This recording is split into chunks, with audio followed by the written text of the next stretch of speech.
Hey guys, back for one more week of education with QuickBooks Online. Today we're going to talk about a specific industry. We're going to talk to those of you who have what we call Airbnb, so Airbnb properties, that is. So you listed on Airbnb or VRBO or vacation rental or whatever other route you use to rent your property. So we're going to talk about those of you who have vacation property or vacation rental properties or short-term rentals. Many of you, when start doing the books for those properties, maybe using something like Excel or Xero or any other accounting software out there. It is important to use something though, so you can track your income and your expenses.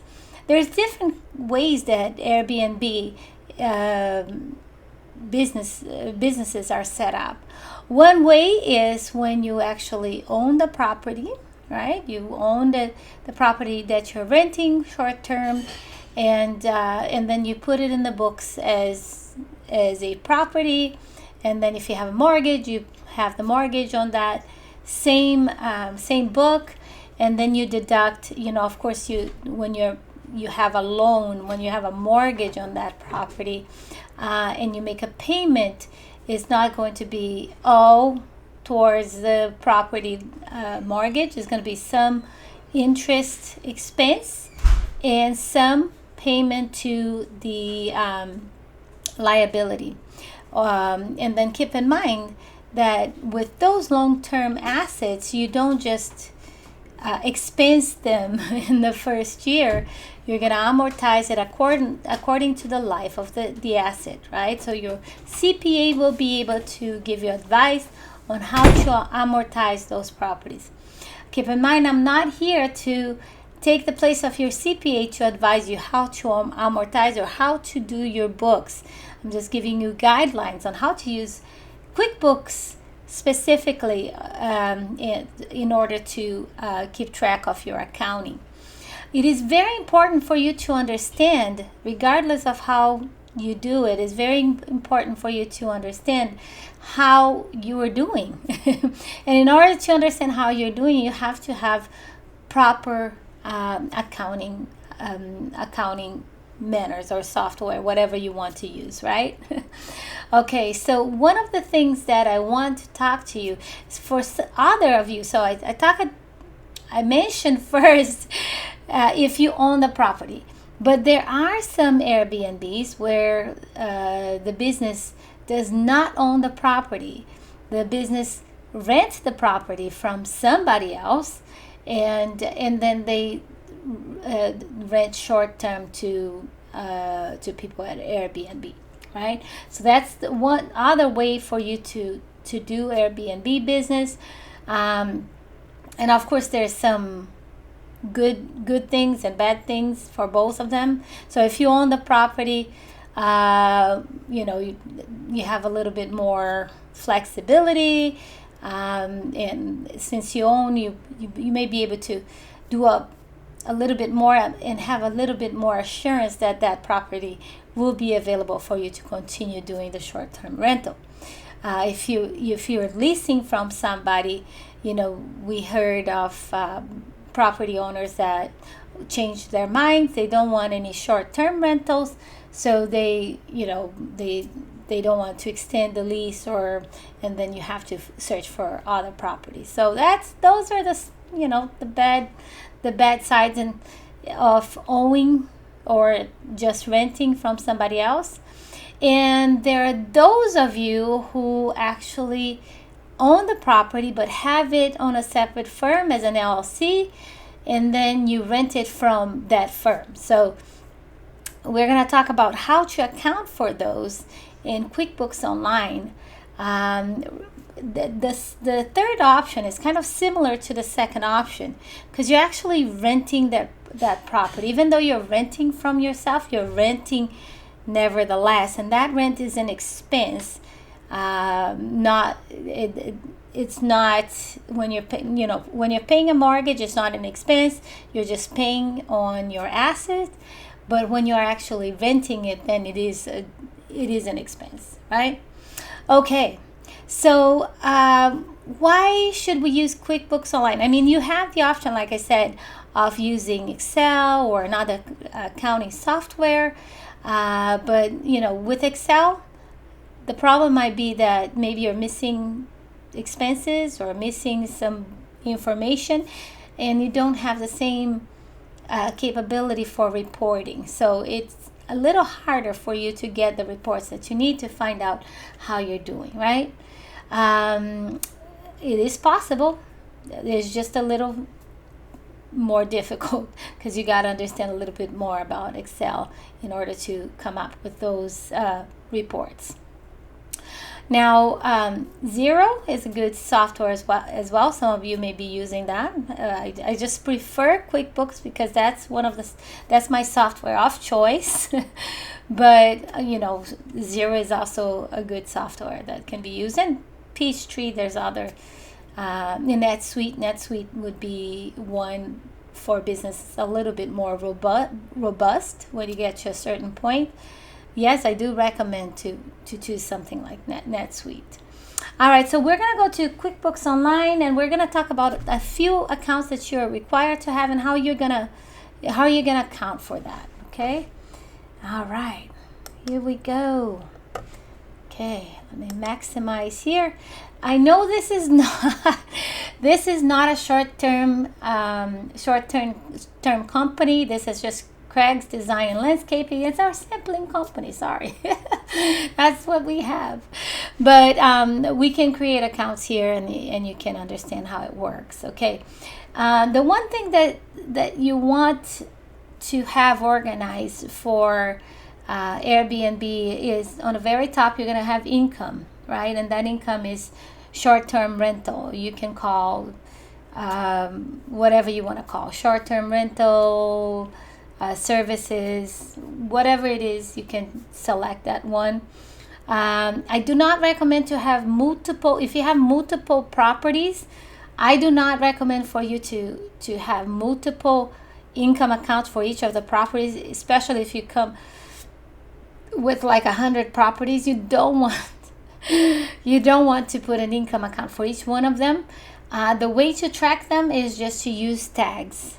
If you don't know how to use tags, I do have a video on that. I can put it down below so you can watch it. But tags is free and is available on all subscriptions. So that's one way for you to tag your properties. Now, one more thing to understand here as well is your products and service. Your products and service, you can put each separate property, but everything is going to be routed into one income account just to make it simpler for your accountant and simple for anybody else who wants to read your reports, right?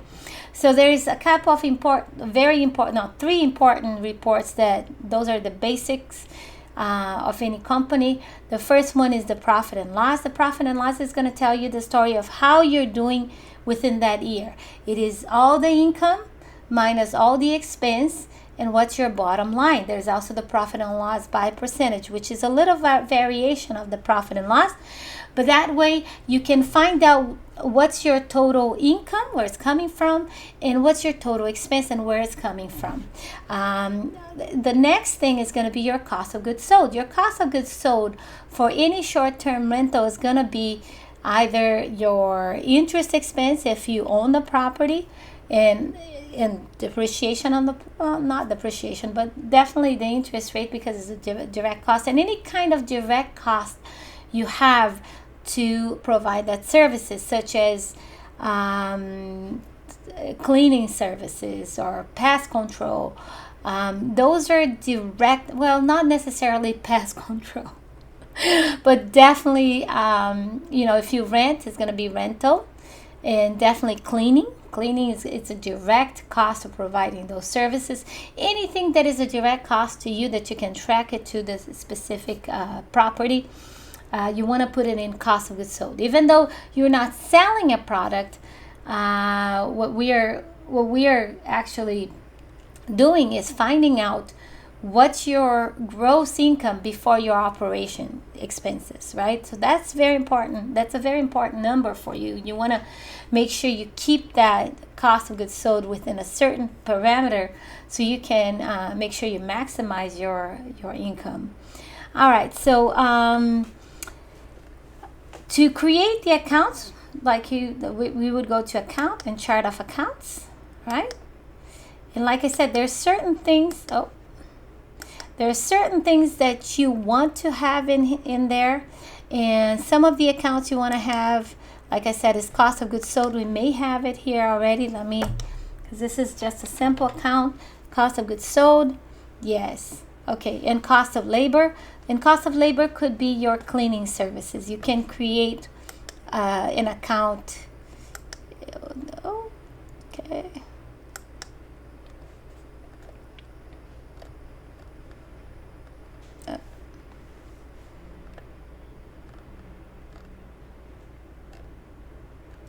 You can create, there is your cost of goods sold here. Okay, or cost of labor. There it is. Okay, can do under cost of labor, and I can name it cleaning services.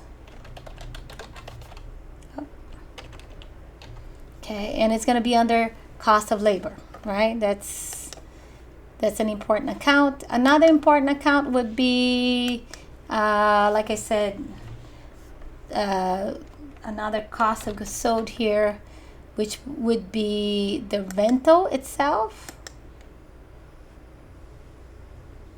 Cost of services, and then I can put property rental. Now, if you want to keep track of each property, like I said, this is not the place for you to do it, okay? So you're gonna use tags for that. Like I said, I have a video on that, but the way to get there is click on banking and tags right here. You can create a tag group, and we're gonna create a new tag group here for you to know, and I can put the tag group as the name of the address of the property, or the name of the property, whatever you want to do. I can put 125 Happy Lane, Happy Sunshine, whatever. Shine Lane. Okay, so we know this is the property, and then I can put the tags associated with actually I can put specific things that I want to track from that property, or I can just create properties. Okay, so let me just edit this. Instead of putting here, I'm gonna put as the group just properties. That's the best way to do it. Okay, so I have properties, and then the tags related to the properties, then I'll put whatever address, whatever property I want. 125 Happy Lane. So that would be, like I said, the group will be properties, and then the property names or address will be the tag names. So Happy Sunshine Lane.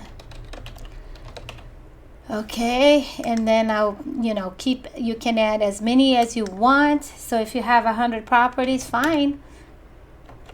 Happy or New England Paradise, whatever you want to, you can put whatever properties you have here.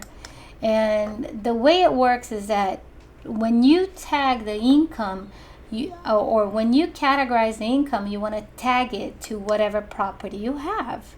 Okay, so we're gonna go ahead and see an income here that doesn't have anything.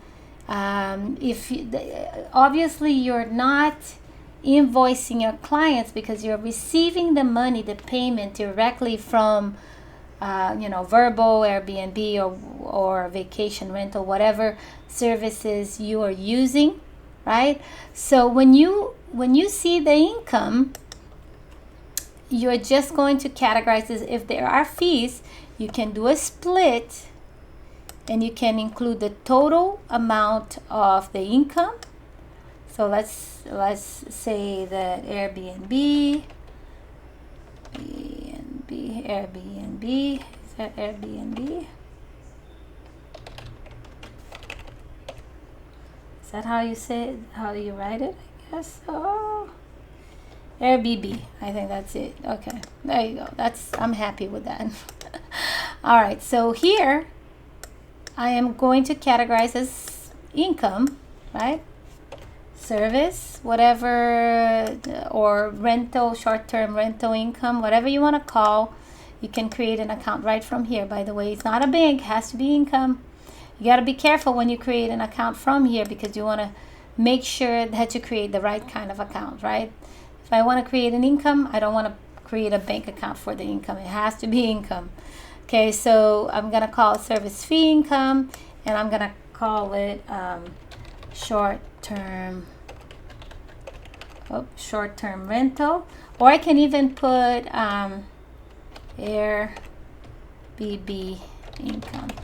If you have different, if you use different sites such as AirBNB, VRBO, if you use them all, then that's one way for you to do it. All right, it's not a sub account of anything, so I'm just gonna save and close. You can put a description, and let's suppose that the rental was actually $220. Okay, and then the difference here of $20 was a fee. So how do I do that, Claudia? I'm just gonna put Airbnb here, and then I will call it fees, and it's gonna be an expense. So once again, it doesn't have, so I'm gonna create here. Once again, it's an expense account. It auto-populate with bank. You don't want to put any bank, please don't put any bank. I can put under bank charges, and then I can put processing fee, or I can put even, if I want to track Airbnb, I want to make sure I can put here AirBNB processing fee, or whatever you call. And this number is going to be a negative number, because with this amount, I'm just going to record the expense. So the total amount for that rental was $220, but I didn't get that money. I only got $200 because $20 out of that was my fees paid to Airbnb. So you can go ahead and write down like that, and remember that there are certain limitations here. So if I do this, I'm not going to be able to use tags, or I can just record this as a okay, my brain. I can just record this as one without recording the fees, and then I can do a journal entry afterwards to record the fees. So one way to do it, that works as well, right? So Airbnb, if I am going to track this through tags, I definitely I'm not going to put the fees here, because I don't have that option on the split. All right, category, it is short-term rental. Okay, property rental, no. Okay, it didn't. Or I just can put service. That's fine. Okay, service, the tags. Remember I created all those tags? So here I'm going to select the tag. So I'm going to select the property. Okay, and I can put a little memo. And I know that this is just the net income. It doesn't have any of the fees that was charged by Airbnb. Okay, so there you go. You enter that. Let's suppose that this is Airbnb as well. And let's suppose it's a different property. So services. And the tag here, I'm going to put the next property, and we're going to add. As far as expense goes, I want to tag the expense that is directly related to that property. Okay, so that's here. That's back here. And I'm going to create an expense instead. So I'm going to do the plus new We're gonna do an expense. The money is coming out of the checking account. The payee, it is the mortgage company, mortgage whatever. I'm just gonna put mortgage, whatever bank you have through. And on the tag, I'm gonna put that 125 Happy Lane. And remember that non-payable mortgage. We have mortgage. Yep, there it is. Okay, so $1,000 we're paying for the mortgage. Okay, and then the remaining $200 is going to be a fee, so it's going to be a negative amount, and that's okay to put that on the expense. So let's put here as interest paid, and it's going to be negative $200. Oh, no, I'm sorry, this is not going to be a negative amount. It's going to be a positive amount. I am not recording, I'm sorry. It is Friday night.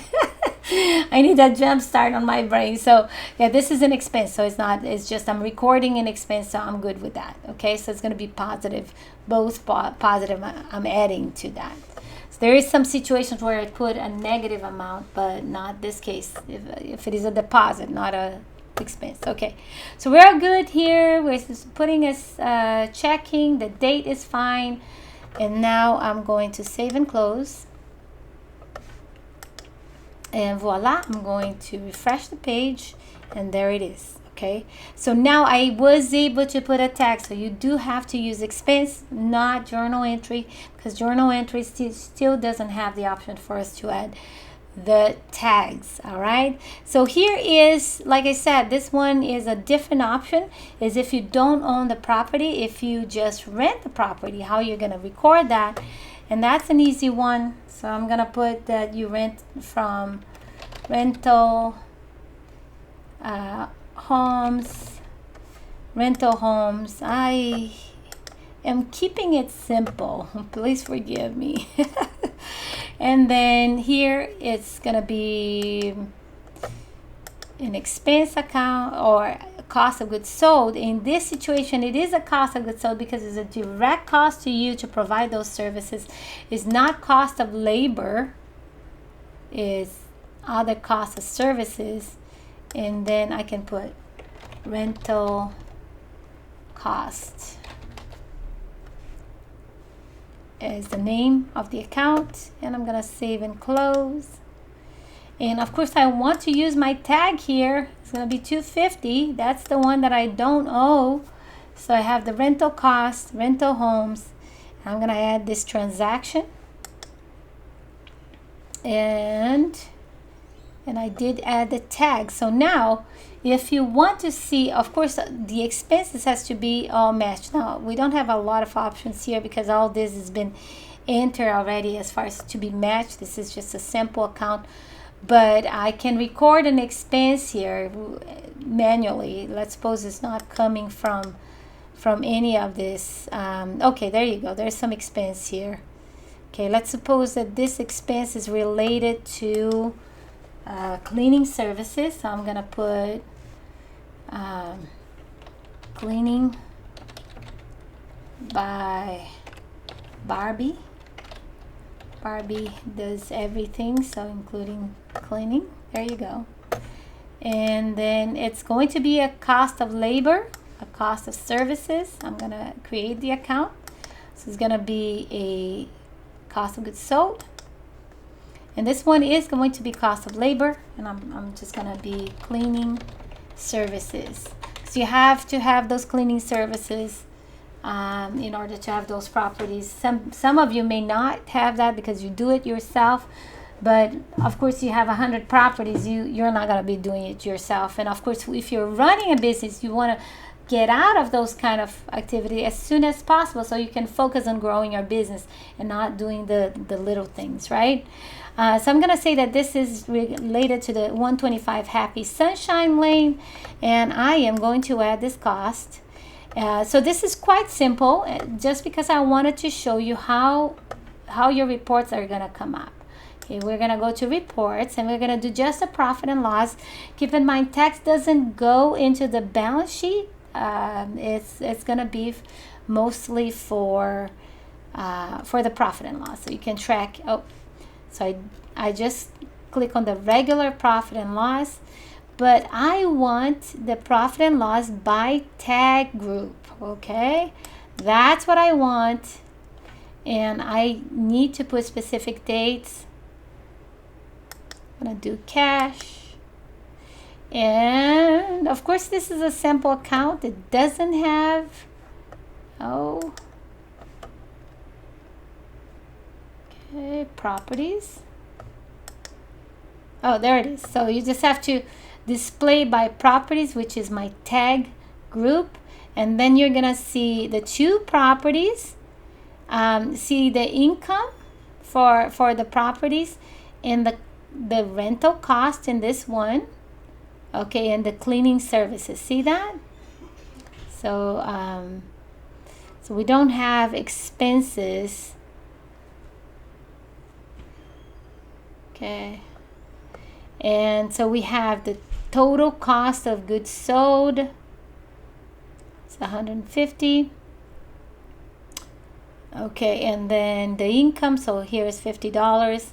Here I have the rental cost, but no income. But if I had income, it was going to show here. Of course, you will have income. It's just that, I didn't enter that many transactions. You see the interest paid, and then here I have a loss of 150 and a loss of 800, but that's not what you're going to have. You're going to have lots of income. But this is so that you can see.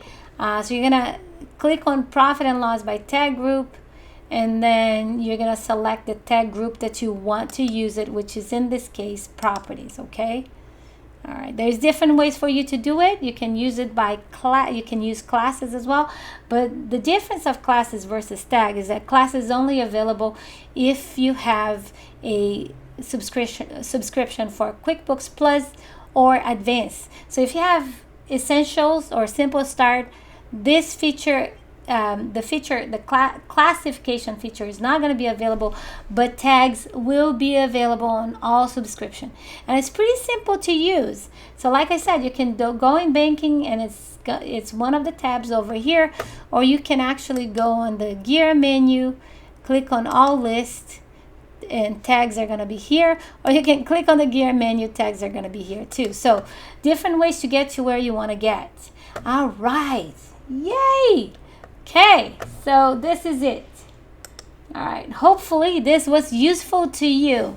If you have Airbnb or VRBO, I absolutely love that. I just went to Europe, and I went with a family of 7 people. 7 people. We always stayed in Airbnb and VRBO, both. Airbnb in Paris, VRBO in England. I like both. Both properties were great. In France, we were right downtown, and it was amazing. And like I said, everybody was comfortable. We had plenty of beds, plenty of rooms, and I got to save money by cooking in the Airbnb. It was a beautiful place, nicely located.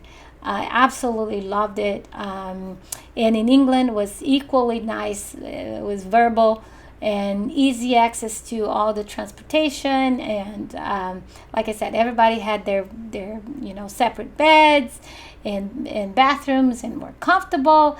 We loved it. I think that if you're traveling with a large family, and I love to travel with my family, I think I like to travel with my husband, sometimes just the two of us, and I love to travel with my whole family, with all my kids. And it's always fun to have both options, and kind of crazy. It was insanity traveling with everyone, but I wouldn't change it for anything. It was precious to spend time with them. So that's my reward, is to spend time with my family. All right. Hopefully you found this video to answer a lot of your questions. If you have any further questions, feel free to write down below. If you like this video, please subscribe to our channel. We come up with educational videos like that for QuickBooks Online every week. So if you want to stay up to date with what's going on with QuickBooks, just different ways to do things in QuickBooks Online, subscribe to our channel, and we'll come back to you every week. Thanks for spending this time with me. I hope to see you again next week. And until next time, keep on smiling and traveling.